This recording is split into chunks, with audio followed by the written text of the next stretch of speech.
एक घर के अंदर नई नई शादी हुई थी और दिन भर शादी का फंक्शन चला था।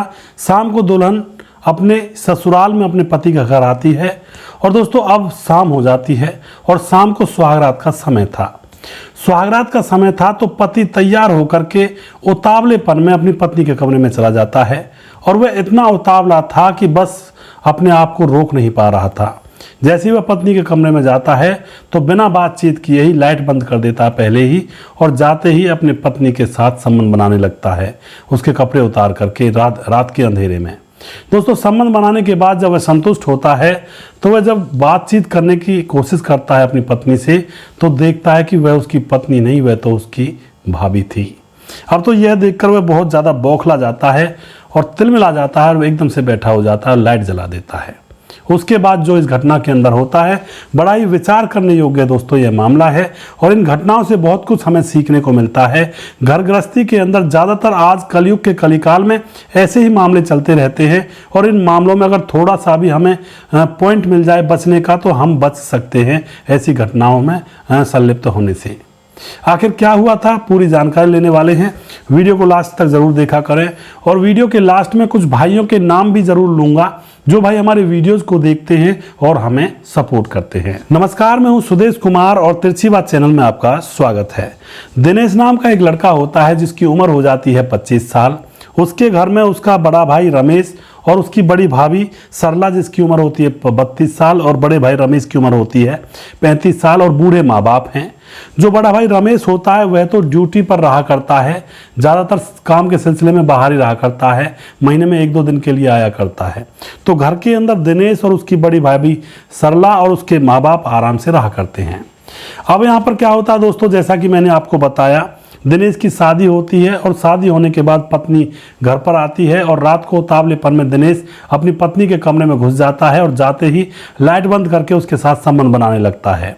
लेकिन जैसे ही संबंध बनाने के बाद वह बैठता है, लाइट जलाता है तो उसको पता लगता है कि वह तो जो पत्नी की जगह पर उसकी भाभी बैठी हुई है। अब तो यहाँ पर दोस्तों देख करके जो दिनेश होता है वह बौखला जाता है और कहता है, भाभी तुम यहाँ क्या कर रही हो। और दोस्तों यहाँ पर जो उसकी पत्नी होती है वह दूसरे कमरे में थी। दरअसल मामला क्या था, मामला ये था कि शादी से पहले जब दिनेश का भाई बाहर रहा करता है तो दिनेश का अफेयर उसकी भाभी के साथ चल जाता है और दोनों देवर भाभी एक दूसरे से संबंध बनाने लगते हैं और किसी को भी कानों कान खबर नहीं थी। मामला इसी तरह से चल रहा होता है। लेकिन दोस्तों अवैध संबंधों का कितना खतरनाक अंजाम होता है उसके बारे में भी यहाँ पर आपको लोगों को पता चलने वाला है। अब उसके बाद दोस्तों बहुत दिनों तक संबंध चलते रहते हैं। तो दिनेश की शादी थी और जैसे ही दिनेश की शादी होने वाली थी तो भाभी कहती है कि तुम्हारी तो अब नई पत्नी आ जाएगी और फिर मैं कहाँ जाऊंगी। लेकिन दिनेश अपनी भाभी के मन को रखने के लिए कह देता है कि भाभी तुम चिंता मत करो, पहले सुहागरात में तुम्हारे साथ ही मनाऊंगा। अब दोस्तों यह बात यहाँ पर आई गई हो जाती है, लेकिन इस बात को भाभी अपने मन में बिठा लेती है। अब तो जैसे ही शादी का दिन आता है तो वह उसकी पत्नी को दूसरे कमरे में बिठा देती है कि यहीं पर रहो, यहीं पर दिनेश आएगा, और खुद उस कमरे में चली जाती है जहां पर दिनेश आने वाला था और दिनेश के साथ संबंध बना बैठती है। और फिर यहाँ पर राज खुलता है। जब राज खुलता है तो दिनेश कहता, भाभी तुम यहाँ पर क्या कर रही थी, मेरी पत्नी को पता लग गया तो बस मेरा बसा बसाया घर उजड़ जाएगा। लेकिन भाभी कहती है कि तुम्हारी पत्नी दूसरे कमरे में तुम्हारा इंतजार कर रही है, मैंने वहां पर उसका जुगाड़ बना दिया था। अब तो दोस्तों उसके बाद जो दिनेश होता है कहता है, भाभी अब तुम दूर रहा करो, मेरा घर बस जाने दो।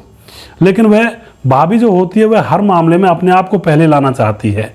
जैसा कि ज़्यादातर देखा जाता है, देवर के साथ वह रहती है घर के अंदर और जैसे देवर अपनी पत्नी से प्यार करता तो सबसे पहले अपने आप को आगे ले आती कि पहले मुझसे प्यार करो।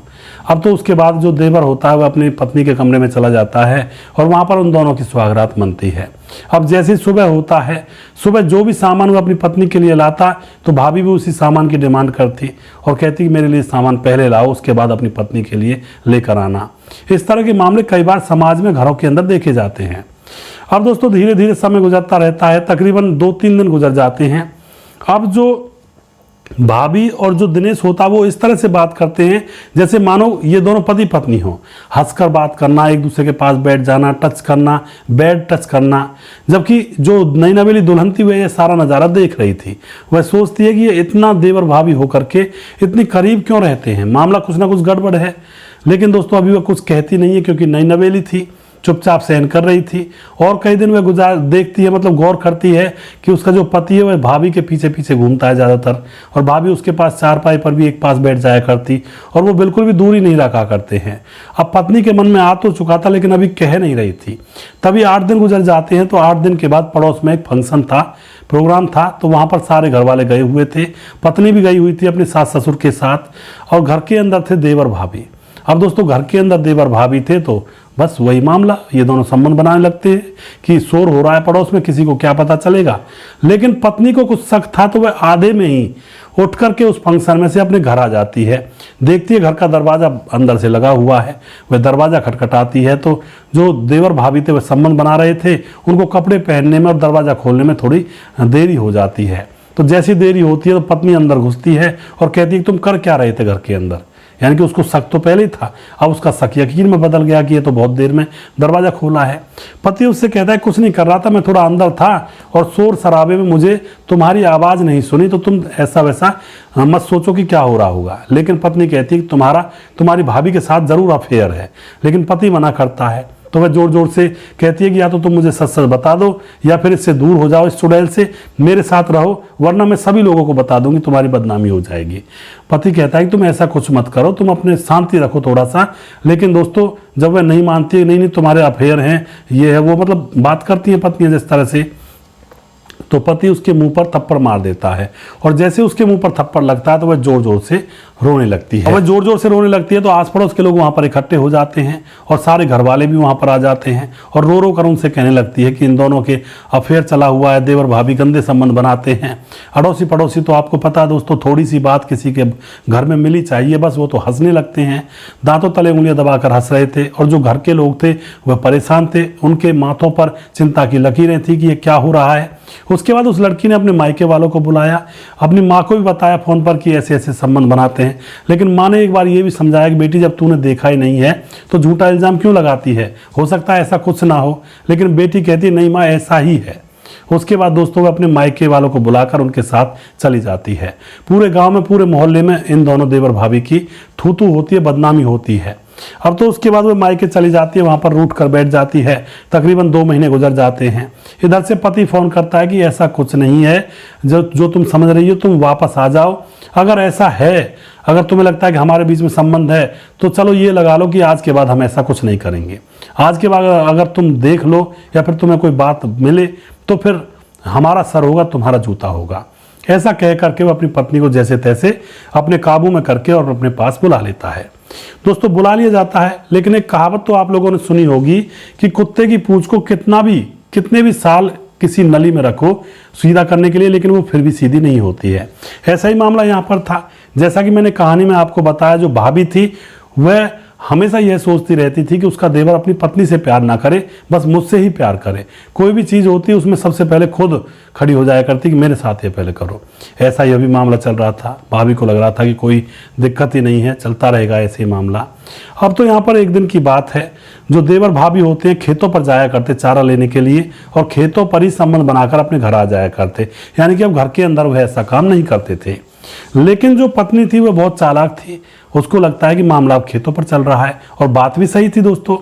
एक दिन देवर भाभी दोनों खेतों पर गए हुए थे चारा लेने के लिए, और पीछे पीछे दरांती लेकर के जो नई नवेली बहू होती है वह भी चली जाती है खेतों पर, यह देखने के लिए क्या कर रहे हैं। और फिर यह कहती है कि मैं भी चारा लेकर आती हूँ उनके साथ। वहां जाने के बाद वह देखती है कि ईख के खेत में दोनों एक दूसरे के साथ संबंध बना रहे हैं। उसको दूर से ही लग जाता है कि ईख के खेत में ये क्या कर रहे हैं। सीधा जाती है और वहां जाकर जैसी चुपके से जाती है, एकदम से इनके सामने आ जाती है तो वे दोनों नग्न हालत में थे और संबंध बना रहे थे।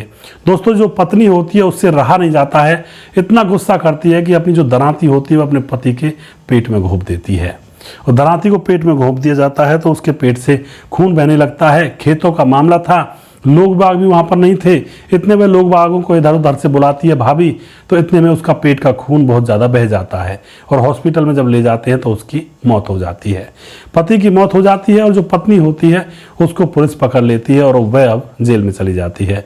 और जो भाभी थी जो ये सारा खेल खेल रही थी वह अभी भी खुलेआम घूमेगी और मौज मस्ती से अपने पति के साथ रहेगी। तो इस तरह से दोस्तों यहाँ पर इस घटना का खुलासा होता है किस तरह से अवैध संबंधों के चक्कर में लोग अपनी जान गंवा बैठते हैं। अवैध संबंध किसी के भले नहीं होते, किसी के सगे नहीं होते। हो सकता है 2 साल 4 साल 10 साल आपको अवैध संबंध बनाते बनाते बड़ा मजा आए, लेकिन अंततः वो परिस्थिति आनी होती है जब इंसान कहीं का नहीं रहता है। या तो जाने चली जाती हैं, या घर तबाह हो जाते हैं, या लोग इधर उधर बिछड़ जाया करते हैं और वो कहीं के नहीं रहते हैं। दोस्तों, समाज में मान सम्मान, सब मर्यादा, सब कुछ खराब हो जाया करता है। इसीलिए अवैध संबंधों के चक्कर में ज़्यादा नहीं पड़ना, ज़्यादा क्या बिल्कुल भी नहीं पड़ना चाहिए। जो भगवान, जो हमारा समाज है या फिर जो हमारे माँ बाप हैं, वो जहाँ शादी करें वहाँ पर आराम से हमें शादी करवानी चाहिए। अब वीडियो के लास्ट में मैं कुछ भाइयों के नाम जरूर लेना चाहूँगा जो भाई हमारे वीडियोज़ को देखते हैं और हमें खूब सपोर्ट करते हैं। दोस्तों, हमारे साथ सूर्य प्रकाश मिश्रा जी हैं। सर जी, यहाँ इस कहानी में टीचर मैडम ने शिक्षिका की गरिमा को तार तार कर दिया। शर्म आती है ऐसे टीचर पर जिन्होंने अपनी गरिमा को भी पहचाने बिना गंदगी में कूद पड़ते हैं। घिन सी आती है। ऐसे अध्यापक या अध्यापिका पर विद्यालय प्रशासन को ऐसे गंदे स्टाफ को तुरंत सस्पेंड कर देना चाहिए। रुदौली जिला अयोध्या से हैं, पत्नी का नाम शिखा मिश्रा है।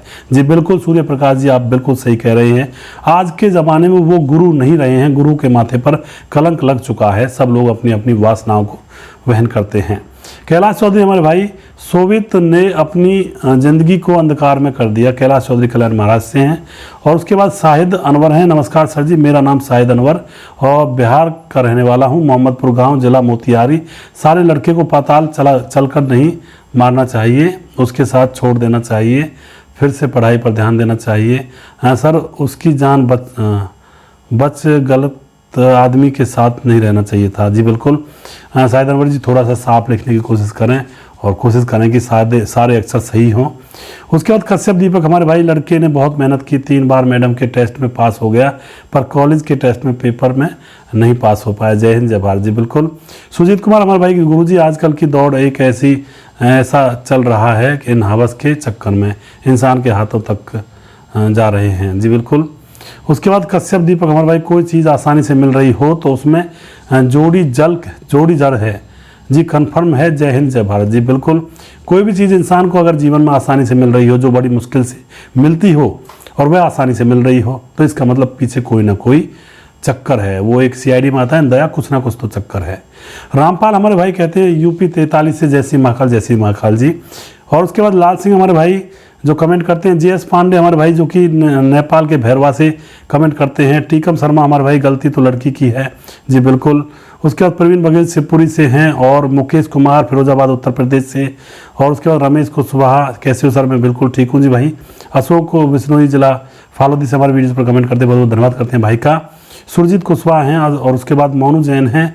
और कश्यप दीपक हमारे भाई कमेंट करते हैं। कुछ और कमेंट हैं, उनको मैं यहाँ पर लेने वाला हूँ। दोस्तों, हमारे साथ हैं श्यामलाल चौधरी, नौका बीकानेर राजस्थान से हैं। आप बहुत अच्छी कहानी सुनाते हैं, 5 नंबर लाइक किया है सर। बीकानेर वाली कहानी सुनाओ, महिलाओं को सीख मिलेगी। जी बिल्कुल, कोशिश करूंगा श्यामलाल जी, और बहुत बहुत धन्यवाद। आप इसी तरह से सपोर्ट करते रहिए। टीके दास हमारे भाई लगातार कमेंट करते हैं, लगातार सपोर्ट करते हैं, कह रहे हैं नमस्ते सर जी, वेरी नाइस वीडियो। बहुत बहुत धन्यवाद भाई का। हरेंद्र सैनी हमारे भाई जो कि लगातार कमेंट करते हैं, thanks a lot sir video के लिए, बहुत बहुत धन्यवाद जी। नागेंद्र प्रसाद राजवंशी नेपाल मोरंग जिले से हैं, जो कि हमें लगातार कमेंट करते हैं। उसके बाद महेंद्र कुमार हमारे भाई, वेरी नाइस स्टोरी जी। राम मोहम्मद यासीन लाहौर पाकिस्तान से हमारे वीडियोज़ पर कमेंट करते हैं, बहुत बहुत धन्यवाद करते हैं भाई का। विजय बहादुर कौशाम्बी जिला, जय जय राम जी। और उसके बाद हमारे साथ हैं सर जी, जय श्री राम, बहुत अच्छी स्टोरी सुनाई आपने। इनका नाम है बुलाई दास हमारे भाई जो कमेंट करते हैं। और उसके बाद हमारे साथ हैं जानू तौसीफ राजपूत बुलंदशहर से वीडियो पर कमेंट कर रहे हैं, सऊदी अरब में काम करते हैं। और उसके बाद हमारे साथ आनंद नेगी भाई हैं जो कि कमेंट करते हैं, गुड आफ्टरनून सर, कैसे हो आप? बहुत सुंदर स्टोरी सुनाते हो आप। आनंद नेगी उत्तराखंड अल्मोड़ा से हमारे वीडियो पर कमेंट करते हैं, बहुत दिनों में कमेंट किया भाई ने। मुकेश कुमार सर, मेरा नाम मुकेश कुमार है और मैं सीकर राजस्थान से हूं और मैं पुणे महाराष्ट्र में सिविल कॉन्ट्रैक्टर हूं।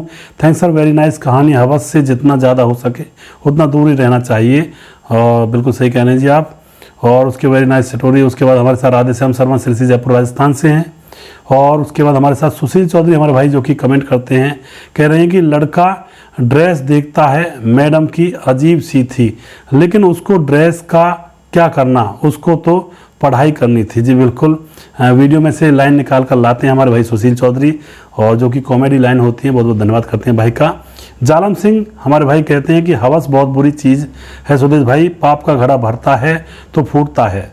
सुदेश भाई मैं जालम सिंह, जिला जालौर, राजस्थान से, फिलहाल अहमदाबाद गुजरात में बिजनेस करता हूं जी। बहुत बहुत धन्यवाद जालम सिंह जी।